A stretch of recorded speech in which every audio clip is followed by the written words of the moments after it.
الله تكونوا في احوال جيده وانتم كتصادفوا هذا الفيديو هذا ديالي. ان شاء الله اليوم وتحت الطلب ديالكم غادي نشارك معكم تقنيه جديده اللي خاصه بالارضيات اللي هي الايبوكسي او ما يسمى بالدهانات اللؤلؤيه.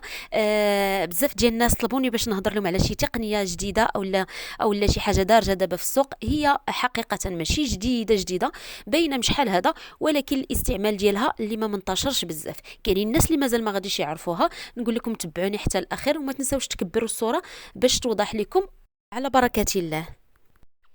والايبوكسي او الريزين هو واحد الماده اللي هي شبيهه بالاكريليك، ولكنها تتكون سائله وتتكون شفافه، ومن بعد الاستعمال ديالها كتولي صلبه، يعني كتولي قاصحه بزاف بحال الحديد، وكتعطي واحد المظهر اللي هو شفاف وفيه واحد اللمعه خطيره. في هذا الفيديو انا ركزت لكم على الايبوكسي الخاص بالارضيات كيف ما غادي تشوفوا معايا، ولكن راه ما كنخدموش به غير الارضيات فقط، كنخدموه كذلك في الجدران، كنخدموه في البلافون يعني في الاسقف، وكنخدموه في بزاف ديال المسائل ديال الديكورات داخل البيت ديالنا. كنخدموا به لي صالامونجي، يعني عنده واحد الاستعمالات اللي هي واسعه جدا. كذلك كاين فيه واحد النوع اللي كيتخدم به كذلك لي زاكسيسوار، وكيتخدم به حتى هو ديكورات. ان شاء الله نديرو معكم في شي فيديو اخر. دونك كيف ما كتشوفوا هذه هي ماده الايبوكسي او الريزين، يعني كتكون من جوج المواد بالاضافه للملونات اللي فيها واحد يعني لارج شوا في الالوان، يعني كثيره بزاف. وكاينه الماده الاساسيه الايبوكسي والماده المصلبه. دونك كيف ما كتشوفوا هنا الطريقه ديالها راها سهله جدا. كتخلط بهاد لاباري اللي هي الكتريك. كتوضع يعني الماده الاوليه كيف ما قلت لكم مع الماده المصلبه مع اللون اللي اختاريناه، وكتبقى بطريقه تدريجيه كتخلط بهذه الطريقه هذه. يعني يستحسن في التخلاص ديالها كنراعيو ان ما نبداوش بواحد السرعه اللي كبيره، كنبداو بالسرعه قليله وحنا غاديين، وكنزيدوا في السرعه باش ما كيتكونوش لينا هذوك الفقاعات يعني في الخليط ديالنا. ومن بعد غادي نوريكم الطريقه باش كنطبقوها على الارضيه. فمن قبل باش نستعملوا هذه الماده ديال الايبوكسي كان ضروري يكون عندنا السطح يعني تاع الاسمنت. يعني فاش نكونوا كنبنيو يكون السطح تاع الاسمنت، يعني كنهيئوه باش كنخدموا عليه هذاك الايبوكسي. يعني خص يكون واحد السطح اللي هو مستوي، ما يكونش فيه الشقوق، يعني كنخدموا هذوك الشقوق ديالو مزيان، وكيتنظف كذلك بواحد الاله او شي مكنسه كهربائيه ولا شي حاجه، يعني كيتنظف من الغبار من كل شيء ومن الزيوت او اي حاجه كانت فيه، عاد باش كنقدروا نطبقوا عليه هذيك الماده ديال الايبوكسي. ولكن حاليا يعني ظهروا بزاف ديال المواد اللي هما جداد اللي ولاو كذلك نقدروا نستعملوه ولو على الزليج ولا على السيراميك، وكذلك نقدروا نستعملوه على لا موزيك كذلك. بالنسبه للناس اللي كيسولوا على الاماكن اللي نقدروا نخدموا بها هذا الايبوكسي هذا، فهو صراحه يستحسن يتخدم في المساحات اللي كتكون كبيره. هذا علاش الناس بزاف كنشوفهم كيديروه في الكراجات، كيديروهم في يعني المستشفيات، يعني نقدروا نديروا كذلك في حمامات السباحه، صالات الاستقبال اللي تيكون فيهم واحد المساحه اللي كبيره كذلك، ولا فيلات كبار بحال هكذا. وغادي نقول لكم علاش انا ما كنفضلش يتخدم في المساحات الصغيره. دونك كتبان الجماليه ديالو في المساحات الكبيره، هكذا كتبان الخدمه ديالو. بالنسبه للمزايا غادي نقول لكم هو عنده المزايا ديالو، هو اللمعه اللي كتكون فيه، يعني كيعطي واحد المظهر اللي لامع جدا. بالنسبه للتنظيف سهل، الطريقه ديالو سهله جدا، ما كيشربش الاوساخ، يعني ما كيشدش لينا الطبايع اولا الاوساخ، وسهل في التنظيف ديالو. ومن المميزات ديالو كذلك انه ما فيش هذوك الفراقات او لا كيف ما كنسميوهم، ما فيش هذوك الفوارق بحال الزليج بحال السيراميك. هادشي اللي كيخليه يعني سهل جدا في التنظيف.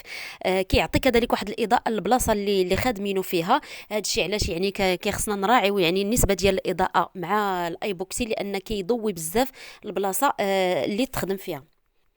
وكيف ما قلت لكم كيقاوم الحراره، كيقاوم يعني الرطوبه والبروده. هادشي علاش كيخدموه كيف ما قلت لكم بزاف في الورشات، وكيخدموه في الكراجات الكبار. وغادي نجيو دابا للعيوب ديالو، لان ما كاينش شي حاجه كتكون فيها غير المميزات فقط، كاين المميزات كاين كذلك العيوب. بالنسبه للعيوب ديالو، هو اول عيب كنعتبره انا هو اللمعه اللي فيه يعني ما كتصبرش معنا واحد المده طويله. هادشي انا ما تنقولش بان الكاليتي ديالو يعني ناقصه، فالايبوكسي صحيح وكل شيء، ولكن اللمعه ديالو هي اللي كتختفي يعني بعد اشهر على حساب الاستعمال ديالنا داك لي سباس اللي خادمين فيه الايبوكسي. وعلاش قلت لكم انا من العيوب ديالو، لان باش نعاودوا هذيك الطبقه اللامعه كتقام علينا مكلفه جدا، لان معروفين ماده الايبوكسي معروف الاثمنه ديالها بانها راه مرتفعه. ونجيو للعيب الثاني، هو ان كاينين فيه بعض الانواع اللي يعني كيسببوا لنا في الانزلاق. هذا الشيء علاش قبل ما نطبقوه ضروري خصنا نسولوا على الماركه اللي فيه مزيانه، وعلى حتى الناس اللي غادي يخدموه لينا باللي بطريقه محترفه. كذلك كاين العيب الثالث اللي هو ضروري الا ما تخدمش السطح اللي غادي نطبقوا عليه الايبوكسي بواحد الطريقه اللي كيف ما سبق لي قلت لكم جيده ويتفينا مزيان، فالا ما تخدموليش هذوك الشقوق ديال السطح وحطينا الايبوكسي عليه فكيسبب لينا في بعض المشاكل من بعد، يقدروا يبانوا شقوق، يقدروا يبدا يتقشر او لا شي حاجه من هذا القبيل. كذلك من العيوب ديالو انه كيستغرق واحد الوقت اللي هو طويل باش يطبق على الارضيه، ماشي بحال الزليجه ولا السيراميك، يعني دغيا دغيا ما كياخذش وقت طويل.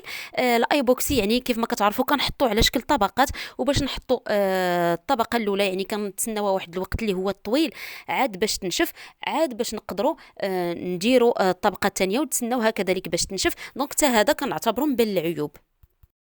كذلك مادة الايبوكسي او الريزين تقدر تسبب الحساسية عند بعض الناس. علاش؟ لانه صراحة كيتكون هي مواد كيميائية، ويقدر بعض الناس يسبب لهم حساسية. هاد العيوب هادو كاين الاغلبية ديال الناس اللي هضروا في فيديوهات وما ذكروش هاد العيوب هادو. ما نعرف كل شيء كيشكر في المادة ديال الايبوكسي، هي فعلا مزيانة، ولكن كيف ما قلت لكم ضروري الحاجة كتكون عندها المميزات ديالها وكذلك العيوب ديالها. وبالنسبه للانواع ديال الريزين او الايبوكسي، فكاين النوع الاول اللي هو الايبوكسي 3 دي ثلاثي الابعاد اللي كيتستخدم يعني على الورق 3 دي. هذا كيستعملوه بعض الناس، صراحه انا ما عجبنيش، ولكن كل واحد والذوق ديالو. يعني في الطباعه كنختاروا الرسم اللي حنا بغينا، رسمه ثلاثيه الابعاد، ومن بعد ما كتخدم الطبقه ديال تجهيز السطح، وكيتحط عليه هذاك الورقه اللي طبعنا 3 دي، وكنخدموا عليه الايبوكسي يعني من الفوق، كيعطينا واحد الشكل ثلاثي الابعاد. انا كيجيني غير مناسب يعني في داخل الفلال او لا، مع ان بعض الناس كيحبوا يعني يستعملوه مثلا في الحمامات، ولكن انا ما نعرفش كيفاش كيجيني الشكل ديالو.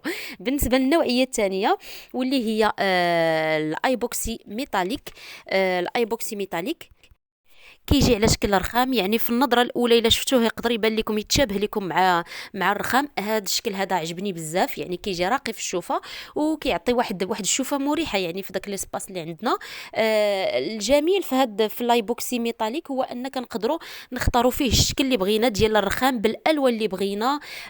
نقدروا مثلا كاع نجيبوا الشكل اللي بغينا حنا ونعطيوه للمعلم اللي غادي يخدم لينا باش هو يخلط لنا هذوك الالوان، يخدموا بهذيك الطريقه اللي كتجي مرخمه، وكيعطينا هذاك الشكل اللي كيجي راقي وزوين.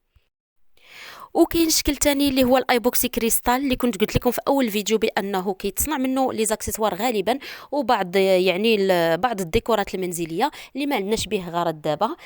دونك هادو هما ثلاثه ديال الانواع. بالنسبه للناس اللي غادي يسولوني على الشقق واش نقدروا نخدموا بالايبوكسي في الشقق، فبالنسبه لي والراي الخاص ديالي ما عجبنيش انا في الشقق. علاش نقول لكم؟ لان معروف ان الشقق كيكونوا يعني مساحه ما كتكونش اللي كبيره بزاف، اون بليس كاع الا خدمنا به هذاك المساحه اللي عندنا كنزيدو كنغطيو هذيك الجماليه ديال الايبوكسي بالفراش. يعني اون فوا تنفرشوا الصالون كنفرشوا كل شيء، يعني كيولي كتضيع علينا هذيك الخدمه ديال الايبوكسي. وكيف ما قلت لكم اللمعه ديالو كتمشي في واحد الوقت اللي هو قصير بزاف، وحتى الا بغيتو تعاودوا هذيك الطبقه اللامعه فكيطيح يعني مكلف جدا. هادشي علاش انا ما كنحبش يكون في الشقق. وكاينه هاد النوعيه ديال الايبوكسي 3 دي اللي كيجي على شكل سجاد، وكيستعملوه الخليجيين بزاف يعني في المنازل ديالهم، ولكن هي الزواقه كتكون صراحه زوينه، ولكن الراي الخاص ديالي ضروري خصها واحد المساحه اللي كبيره بزاف باش باش كتبان القيمه ديالها. وبالنسبه للاثمنه فحاولت هنا نعطيكم اثمنه تقريبيه، لان كل واحد والطريقه باش كيخدم والماده باش كيخدم. دونك هنايا بالنسبه للايبوكسي 3 دي فكيتخدم تقريبا بين 400 درهم حتى ل 700 درهم المتر كاري. وبالنسبه للايبوكسي الميتاليك اللي كيتخدم على شكل رخام فكيتخدم ما بين 500 درهم حتى ل 800 درهم. وكيف ما قلت لكم هادو راه كيبقاو اثمنه اللي هما تقريبيه، يعني تقدروا تلقاو الاثمنه مختلفين على حسب الكاليتي ديال الايبوكسي باش خدمنا. وصلت لنهايه الفيديو ديالي. نتمنى ان شاء الله نكون قربتكم من هذه النوعيه ديال الدهانات الارضيات اللي كاينه دابا، وعطيتكم معلومات. نتسنى ان شاء الله التفاعلات ديالكم والاسئله ديالكم. اي تساؤلات راه كنقراهم وكنحاول نجاوب عليهم كاملين. كنقول للناس اللي التحقوا مؤخرا بالقناه ديالي مرحبا بكم و6000 مرحبا. كنتسنى اقتراحاتكم من الفيديو الجاي.